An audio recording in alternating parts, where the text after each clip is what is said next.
Okay, our next speaker is Fatma Noor Assoy, who's the Welsh Youth Parliament member for this party, and she's going to read us a poem. Thank you.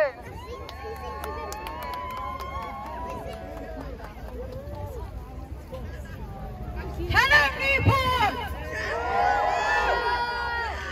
I'm here to read a poem to express myself. In unity we gather, hands filled with might, marching for Palestine, shining a light. Barclays, Zara and Starbucks we boycott. For justice and freedom, our voices won't be forgot. Barclays, your ties to injustice we see. We stand against your complicity. Zara, your silence speaks volumes too. We won't support a brand that stays untrue. Starbucks, your profits shouldn't come at a cost. We won't tip from a cup that's unjustly embossed. In solidarity, we take a stand, boycotting these brands, hand in hand. With every step we take, we raise awareness for the people of Palestine. We show our careness.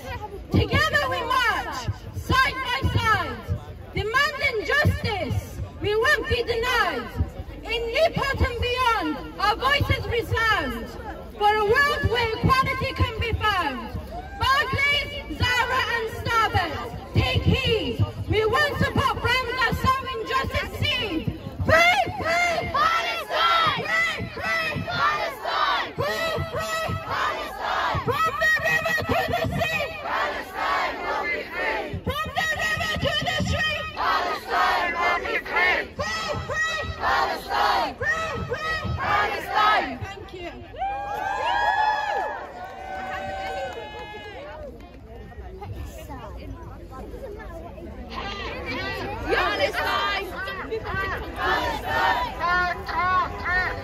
Occupation no more.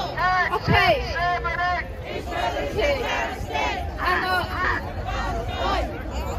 Our next speaker is Pippa Bartolotti, who's just making her way to the stage. She doesn't want to go.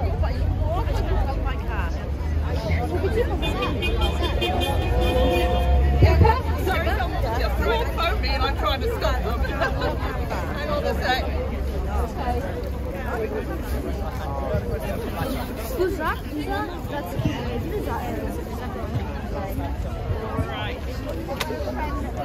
Thank you everyone, thank you for coming. Love you Newport, this is the place. 2 women every hour. That's what's happening. That's the death rate in Gaza at the moment. 2 women every hour. And I pay great gratitude to the women of Newport who've come out today because our sisters are in trouble. Why are they killing the women? Because the women can reproduce. The men can't. Sorry guys. You're only part of the deal there, but the women, they're the ones they're trying to get. And our sisters in Gaza are in deep, deep trouble. The little girls and little boys, over 11,000 dead so far. It is unconscionable.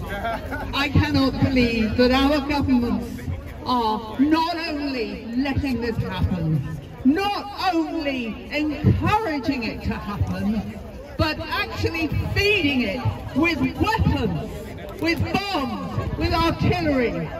The arms trade is making a fortune. And this is wrong. The economy of the Western world is set up wrong. It's set up for death. It's set up for violence. And this is the way the new world order is planned. It isn't planned for us to have a great life, for us to enjoy nature and to enjoy the fruits of our labour. The new world order is set up for conflict and for violence.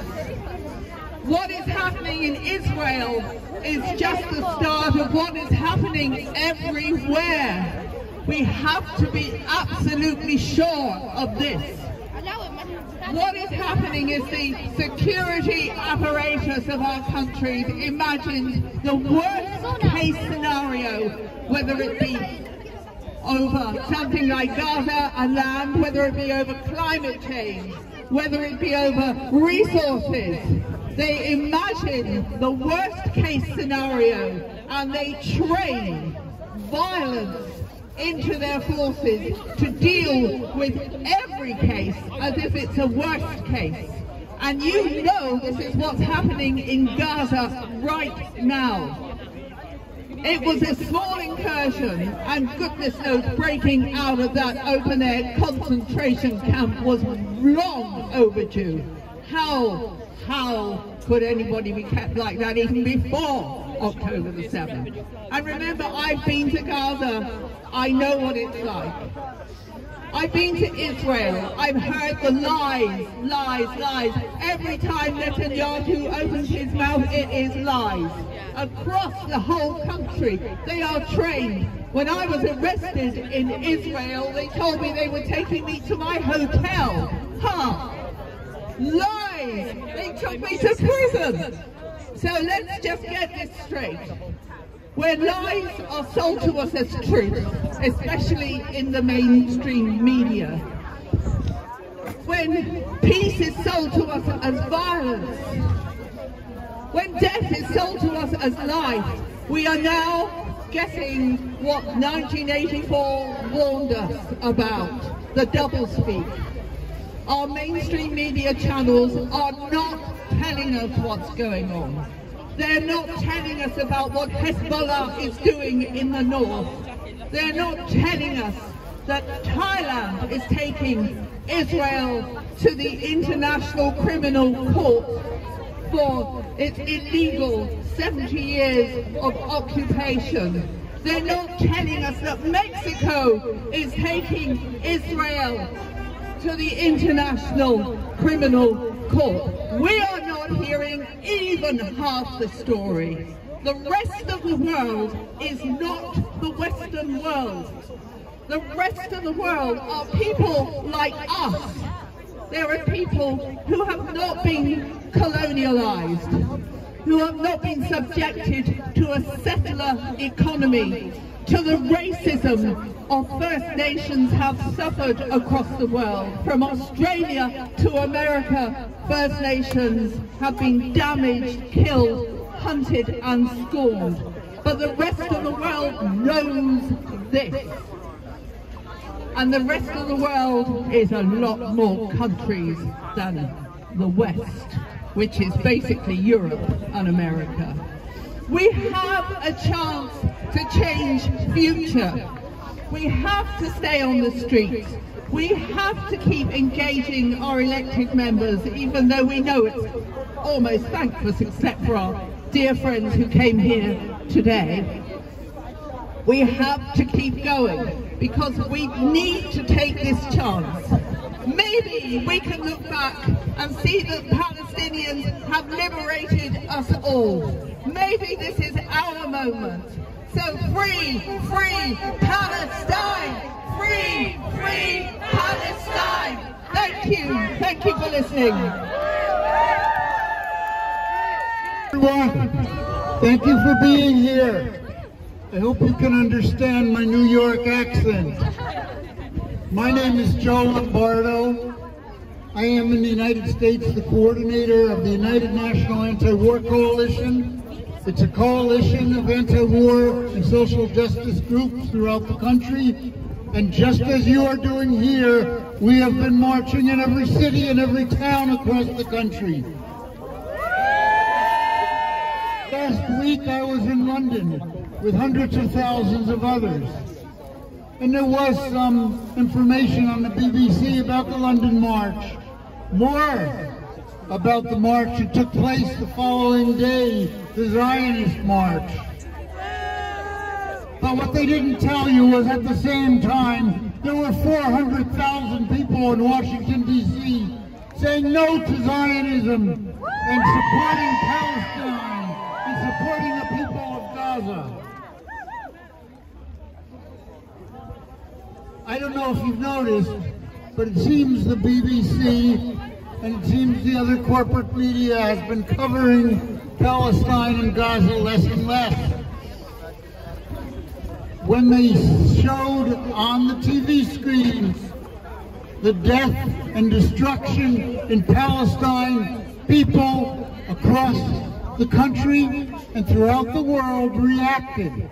So they stopped showing you it. They think their silence will keep you silent. Don't be silent. The United States and the UK are isolated in the world, and Israel is isolated in the world like never before. Israel is no longer the sacred cow that cannot be criticized. They are committing war crimes, and we see them on our TV screens, and we see them on our social media feeds. It is a war crime by the Geneva Accords to not allow civilians out of conflict areas.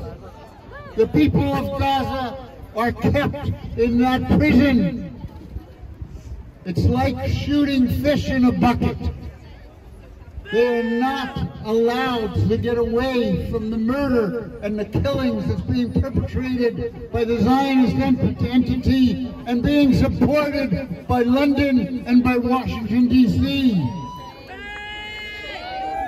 It is a war crime to deny people food and water. They are being denied food and water. It is a war crime to target hospitals and refugee camps and mosques and churches and civilian homes, and they are all being targeted. These are war crimes. We are all thankful to South Africa for taking the risk and bringing the case for genocide to the International Court of Justice. But we must also thank the people of Yemen for doing what they are doing.